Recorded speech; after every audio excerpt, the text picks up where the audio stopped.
You felt like you were a part of something special. It was always a fun place to play. It's hard to describe. It was such a good feeling. The atmosphere in that rink is unbelievable. It's probably the best 3 years of my life. We weren't that much fun to play against. It's a tough place to play because of the fans. For me, it was a dream come true. My dream was to play for that team. There were high expectations. It was tough hockey. You knew that you were going to have a battle if you came into this barn. We were the envy of the league. They were right behind us every step of the way. They just hated coming here because you knew you were in for a battle. Experiment you had.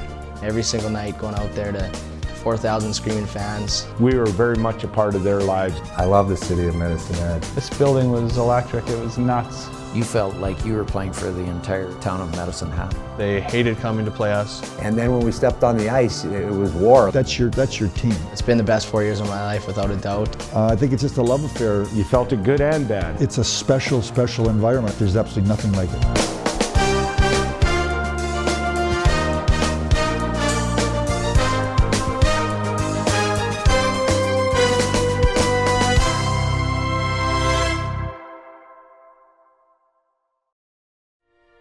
Hockey has always been a part of the fabric of Medicine Hat.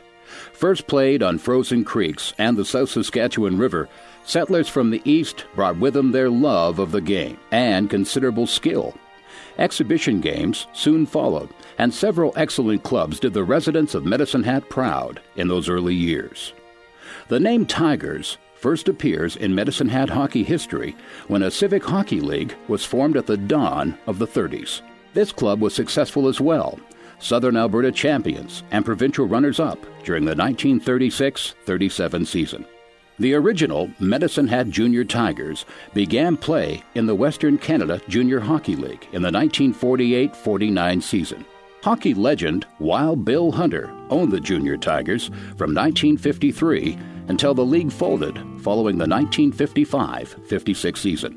In 1966, Bill Hunter, then the owner, GM, and coach of the Memorial Cup champion Edmonton Oil Kings, formed the Canadian Major Junior Hockey League in an attempt to level the playing field between Eastern Canada and the West. The league would rename itself the Western Canada Hockey League the following year. The WCHL continued to court expansion franchises. Medicine Hat, which was in the midst of constructing a new arena after the previous one had burned down, and with its prior history of junior hockey, was an attractive choice. Rod Carey, who owned the senior men's Joyline Blades, formed a partnership with local boy turned NHL player Joe Fisher and George Mazer to secure a franchise. With the encouragement of Hunter and the Calgary Centennial's Scotty Monroe, the Medicine Hat Group paid the $2,500 expansion fee and were admitted entry into the WCHL for the 1970-71 season. Seeking to build on the past loyalties of Medicine Hat residents, the ownership group chose the name Tigers for the new team. Joe Fisher, who had coached the original Junior Tigers team in 1950, selected one of his former players, Jack Shoup, to be the franchise's first head coach and general manager. The team played its inaugural home game on October 15, 1970, with Keith Silvernagel scoring the franchise's first goal on home ice. The team was an immediate hit with the fans. Everybody was excited about the fact, hey, we've got major junior hockey coming to town. We can't wait to get it going.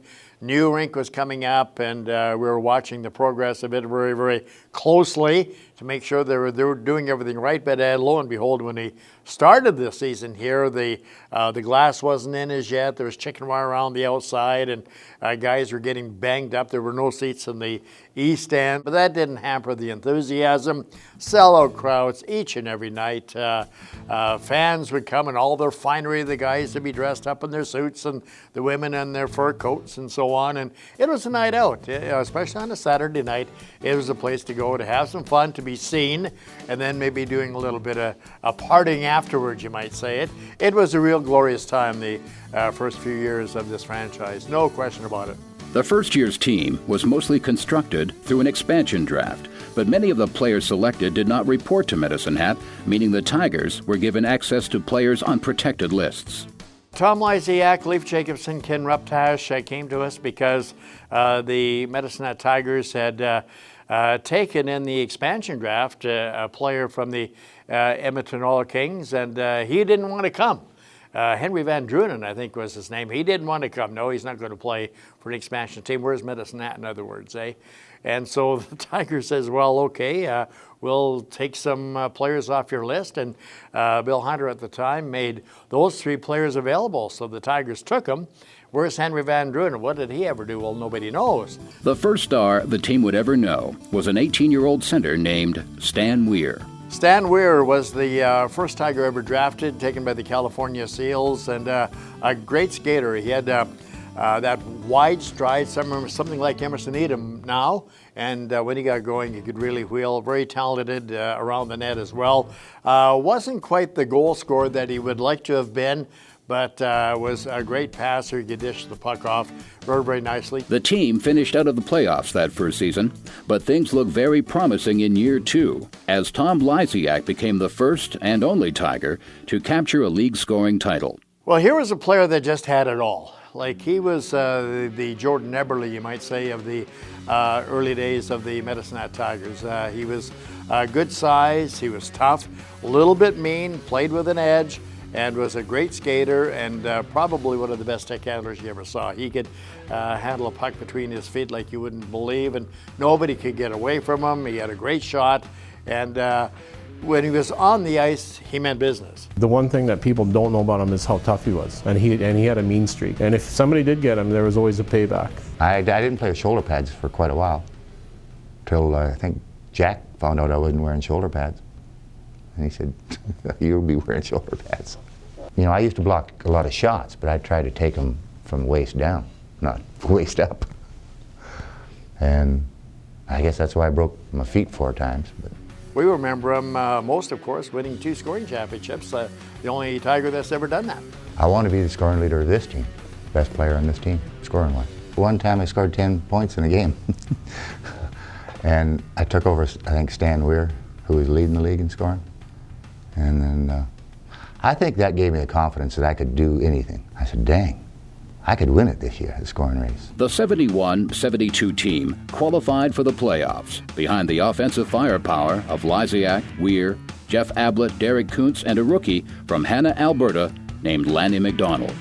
Lanny was the ultimate leader that you'd ever see or have involved with your hockey club. I think every team would love to have a Lanny McDonald. He scored some huge goals. He had that overwhelming shot coming off the right wing, and he could always seem to pick that lower right-hand corner on a goaltender, and he just drove big goaltenders like John Davidson crazy because he was so accurate with his shot. I came there as a center iceman, and I'll never forget after about 4 or 5 games, and Stan Weir being the first center iceman, Tom Lysiak being the second center iceman, and I was the third, Jack Shoup saying, have you ever thought of playing right wing? And he said, I think you really need to do this. We can get you more ice time, and we're going to put you with Tommy Lysiak.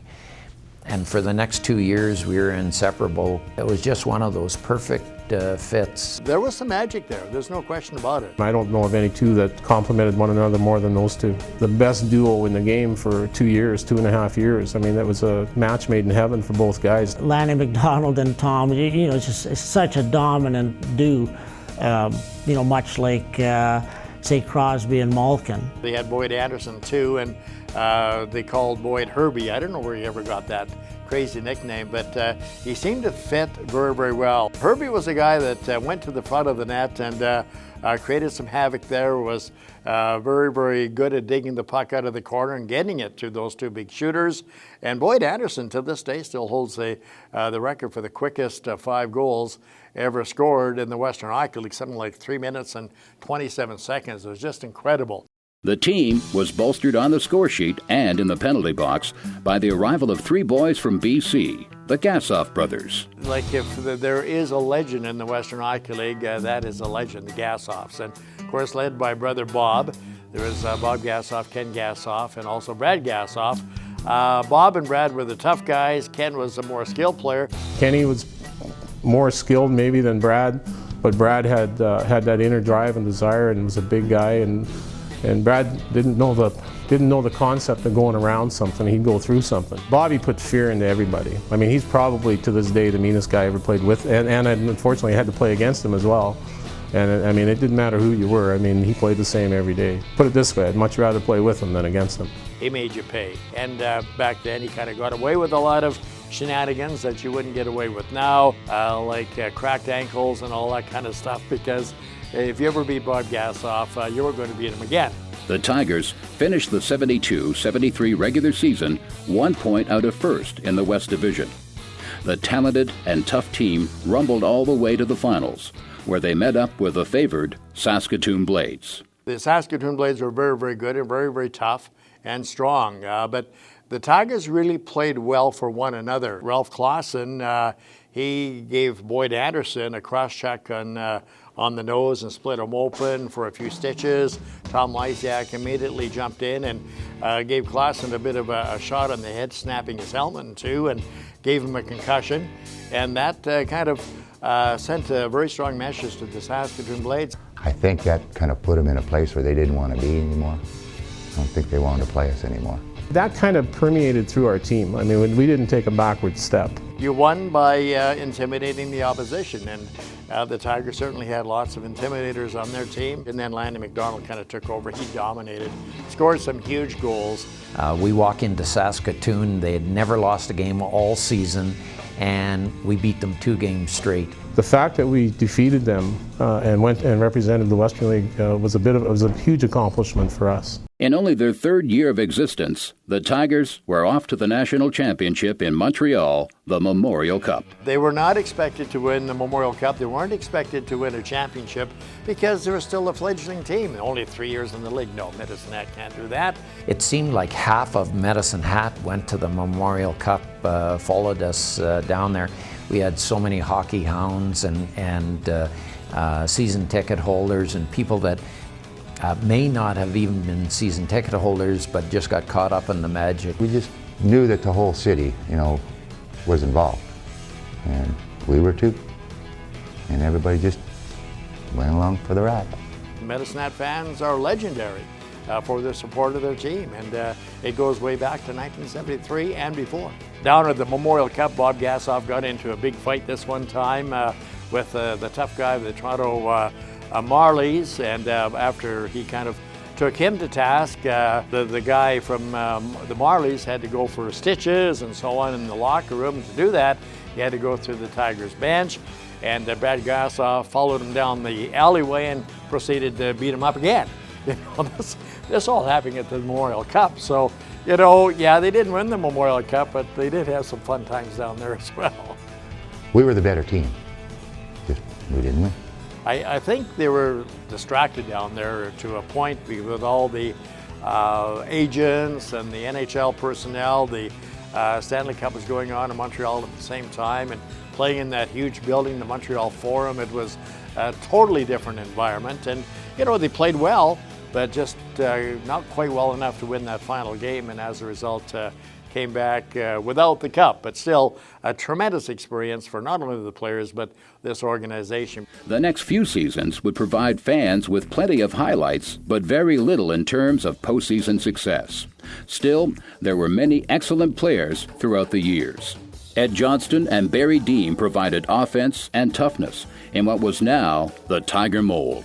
Eddie Johnston, they called him Slick, and because he was very slick with his skating. He was another right winger and had an overpowering shot. Not that big a guy, but had an overpowering shot, and he just had a heart as big as all outdoors. I remember one series playing against the Westminster Bruins, he played with a broken tailbone. Now, you just happen to sit on your tailbone a little bit hard, and you know how much it hurts. Well, Eddie Johnston played that whole series with a broken tailbone. Couldn't sit down. He had to stand up for the bus trips and everything else. He'd go in, he'd be outsized, outmanned, sometimes 2 men to 1, and 9 out of 10 times he'd walk out of the corner with the puck. And he's no fun. I mean, he's all elbows and stick, and again, he had enough skill level that he could put points up and he could be an offensive threat. And very driven guy. He made a great career. Lots of guys that had a lot more talent than Ed that never played as many games as Ed did. Barry Dean, they called him Dizzy, and for good reasons. He was a klutz. He really was, and but he made things happen. A pretty good scrapper in his own way. Sometimes you'd find him scrapping in a different way than most guys would. I remember one time you sitting on a guy's head, beating the heck out of him like this, and But, you know, he got the job done one way or the other. Skated pretty well, had a bit of a touch around the net, and but he really had a passion for the game, really enjoyed the game. I had a great time in Medicine Hat. It was, I was very fortunate. I was close to home. A lot of folks from my hometown were able to watch me play there. From that perspective, I was kind of considered one of the local guys, even though I was from Maple Creek. But the environment, the success that we had, it was a very good time. He was a true Tiger, and still is. In 1974-75, Don Murdoch was named Rookie of the Year after he set a league record for goals by a rookie that still stands today. The rookie goal scoring record was 63 goals. I remember Don scored 82 as a rookie, shattered the record for a rookie of goals in the Western Hockey League. He had an unbelievable knack. Actually, the night that we won in Flin Flon 14-7. My recollection was Doc had 9 points. It was -1. There's nobody that's come around since then that's been close to having the natural scoring ability that Don Murdoch had. For some reason, the puck just went in the net after he touched it. It'd go in off his rear end. It would go in. He'd be on his knees and find a way to get the puck in the net. That one year, they get something like 88 goals in his second year here with the Medicine Hat Tigers, which is just phenomenal. One time, he scored a goal. He shot it from his own blue line and jumped on the bench. By the time he got on the bench, the puck took a couple of bounces and wound up in the net behind the goaltender. And here he was sitting on the bench when it was scored. Like, he had a phenomenal radar-like feeling for the net. And I haven't seen anybody with that ability since. Brian Maxwell gave the team plenty of grit and skill off the back end. Maxie was a very talented player. He was good defensively, had an offensive capability, a big shot, was tough, played the man. He wasn't a goon by any stretch of the imagination. He could rush with the puck. He had a great shot from the blue line and was a good leader as well. Greg Carroll set the franchise record for assists and points in 1975-76, while Morris Lukowich piled up the points en route to a distinguished NHL career. We had one of the best lines in junior hockey, Greg Carroll centering Morris Lukowich and Don Murdoch. And I think Greg Carroll had 50 to 60 goals, Lukowich had 60 goals, and I think Don Murdoch had 88 goals. Doc, of course, could score the goals, and Greg Carroll could set him up. And then Morris Lukowich, the smallest of the three, he was a guy that got into the dirty areas in front of the net, would deflect shots, and went into the corners to dig them out. Morris Lukowich would wear a piece of foam padding stuck down his back because he was getting so many cross-checks in front of the net and so on, but he wasn't afraid to go there. Jim Nill provided outstanding leadership, while Merlin Malinowski put up some big numbers. Merlin Malinowski, they called him the magician because that's what he was. He had tremendous talent for scoring goals. He could skate very well also. Merlin was a great junior and added a lot to this Tiger organization. Jim Nill, my recollection of him was another one of those heart and soul players that gave it his all the time. Every time I see Jimmy now, he's the assistant general manager of the Detroit Red Wings. We always talk about all the fights that he was in and none that he ever won. But he was always walking around with a black eye or a bruise here or a bruise there because he got his nose in there all the time. And he too, as a result of his fiery spirit, had a great NHL career. And in net, Ken Holland gave way to future Vezina Trophy winner Pete Peters. Ken battled, he really did. And he played that well that he was drafted by the Toronto Maple Leafs. But he was very, very quick, and he used to certainly provide a lot of leadership. You could hear him screaming at his defensemen and forwards and so on when they were making mistakes in front of him. But he was quite a competitive guy and had a great sense of humor, which he still does. And all the players just loved Ken Holland. By today's standards, he would have a hard time even getting looked at. But very, very competitive and very, I guess, and I think it goes without saying with the success he's had with the Red Wings in recent years. I mean, his knowledge of the game is incredible. I mean, there wasn't much, he didn't pull much over Punji at the time when they're talking hockey stats or personnel or players. So he did it through perseverance and being driven. Pete Peters was a different type of goaltender than Ken Holland. Pete Used to play his angles real well, while Ken Holland was a bit of a scramble type goaltender. Pete Peters relied on his ankles, his placement to stop pucks and so on. Came out of junior B hockey, believe it or not, and stepped right into the Western Hockey League. And very soft-spoken, quiet type guy. Took him forever to say anything, but when Pete Peters did speak, it came from the heart, and you know, he was one of the first great goaltenders to ever come out of the Medicine Hat Tiger organization. My second year was Pete's rookie year, and he was down swimming a lot in that crease. If the crease wasn't frozen, he would have drowned, I think. It was amazing. I saw him 2 years later in pro. I was playing in Binghamton, and he was playing in the Maine Mariners, and I saw this guy skating around with Peters on his back, and I watched him in warm-up, and the guy never went down. He stood up all the time, and I said, I can't be the Pete that I know. Pete had great ability. He had big size, and when he learned to play the position, he was really tutored by Jacques Plante in the Flyers organization, and he went on to be a tremendous goaltender. He was a great teammate. He and I had a real good relationship. Had a lot of fun with Pete. By the 1978-79 season, the league had undergone many changes, and for the first time since the team's inaugural season, the Medicine Hat Tigers missed the playoffs. But there were glimmers of hope in the form of a couple of young players. Between the pipes was a young puck stopper named Kelly Rudy. We often made fun of the fact that he probably should be working at Goodyear because he saw that much rubber. Hockey that we played in that era was wide open. It's hard to imagine, but when I go speaking publicly now and I'm telling my story, one of the questions I might ask the kids out there is, can you imagine or can you guess what my goals against average was my first year? And most kids will say, I don't know, 2.9 or something. I surprise them with the astonishing 6.17. And I really cut it down my second year. I was 4.17. So we played in a pretty wide open era. We didn't pay a lot of attention to defense. Kelly, you know, he was the backstop, you might say, that kind of kept the Tigers competitive, and competitive he was. He stopped pucks with his head, he'd stop pucks with his back, down and out. He'd find a way to get the pad up there and stop pucks. He would never he's something like a Dominic Kosick of the more modern area, never give up on a shot.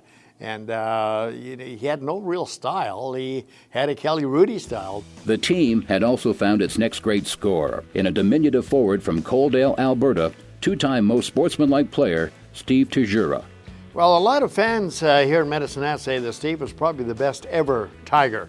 And certainly I can't disagree. Steve was the heart and soul of our team. He was a game breaker. He was, in my opinion, probably, if not the most dynamic player, one of them in the league at that time. We relied on him for everything. Huge heart. I mean, I played with him for 2 years, and I wish somebody would have given him an opportunity in the NHL, because I think he could have probably made it. I don't think I've ever played with a guy with a bigger heart and more leadership than him. Steve was a true leader, and he spoke up, and we followed him every step of the way. He was truly a legend in the game at that time. The following season, the Tigers brought in fiery head coach Patty Janelle to turn things around. Led by Tejura, the Tigers surprised many en route to an East Division final loss to the eventual champion, Regina Pats. Steve and Ken Solheim were a big part of the Tigers' offense back then. Ken had it all. He was graceful out there. He was tough when he wanted to be. And of course, he just had a deadly shot that carried him into the National Hockey League for a while. Ken was pretty flashy with that big booming shot of his, drafted by Minnesota. And for a big guy at that time, had a good set of wheels as well. By the early 1980s, the roster was once again rounded out by some remarkable talent. Players such as Mike Lay, Murray Craven, Mark Lamb, and Al Conroy had the Tigers back on their way to a winning tradition.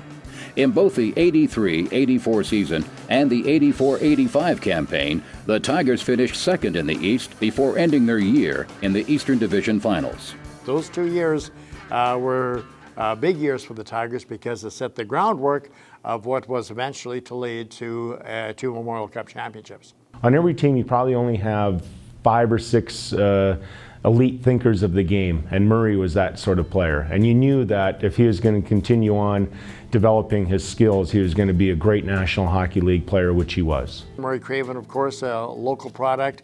He had some great wheels, some great scoring ability. Al Conroy, he was a guy that came in when they weren't making the playoffs and all that kind of stuff, and he was a catalyst that they built a team around. Put up some great numbers. Mark Lamb came in. I think Rocky Trache was part of that team at that time. They kind of set the groundwork for bigger and better things to happen down the road. Mike Lay was another one of those skilled guys, still holds Tiger scoring records. He had the ability too to score in traffic. You know, a lot of real good goal scorers, they score from the perimeter or whatever, but Mike wasn't afraid to get into the dirty areas in front of the net. Expectations had begun to rise for the Medicine Hat Tigers. Under general manager Russ Farwell, an already talented roster had been rebuilt into a championship contender. The 85-86 team set the franchise record for wins in a season, with 54 en route to capturing the Scotty Munro Trophy as regular season champions. The team was led in scoring by 17-year-old Mark Peterson. Mark Peterson had a great shot. One of those very accurate slap shots. Coming off the left side, he could blow by goaltenders like you wouldn't believe. His big forte was skating and also that big shot. So, as you know, you've got to be able to shoot the puck if you're going to score goals, and Mark Peterson was one of the best. One of the strengths of the team in that season was its goaltending, where the previous season's WHL Goalie of the Year, Troy Gamble, began passing the torch to that year's winner, Mark Fitzpatrick. We've had many, many great goaltenders that come through here, but Mark was just so strong. And what I really admired about Mark Fitzpatrick, if you got one by him, you weren't going to get another one. He would stop anything. And after that, he was just so good. And he challenged. He worked out so very hard. He had a great set of legs on him, and he was just an Iron Man and loved to stop the puck. As a junior, they didn't come any better than Mark Fitzpatrick as a goaltender. A lot of people still say that was the best Tiger team ever. Had Craig Berube, Al Conroy. You got Trevor Linden just coming up through the ranks, along with Mark Peterson and Rob DeMaio and so on. Ultimately, the Tigers lost in the league final to the Kamloops Blazers, but the team had learned a lot about how to win, and many of the young players got some valuable experience. The 86-87 squad began the year with high expectations and a wealth of leadership. Wise beyond his age, a 16-year-old Trevor Linden helped propel the team to a first-place Eastern Division finish. Rob DeMaio provided steady scoring and a jolt of energy every time on the ice. And Mark Fitzpatrick was once again solid in net. The Tigers earned a first-round bye, then defeated Moose Jaw in 6 games to win the division semifinal. You know, that particular playoff season, we had a great year. We had a very good team, but got off on the wrong foot earlier in the playoffs against Moose Jaw. Got down a couple games. Moose Jaw was very, very competitive in that series with Mike Keane, Theo Fleury, and everything else. This team was destined to win the Western Hockey League Championship. Then it was a real war against Saskatoon. It was a real knock 'em down, drag 'em out series, and how some of our guys came out of that series and not being unscathed was just incredible. I know Rob DeMaio and Kaminsky got in some big time fights, and probably that was maybe one of the turning points in the series, and Rob DeMaio kind of kicked Kaminsky a little bit and won that particular battle. The guys seemed to rally around that. The Tigers were off to the Western Hockey League Finals again versus the Portland Winterhawks. The Tigers got off to a rough start in the finals and trailed with the series heading back to Portland.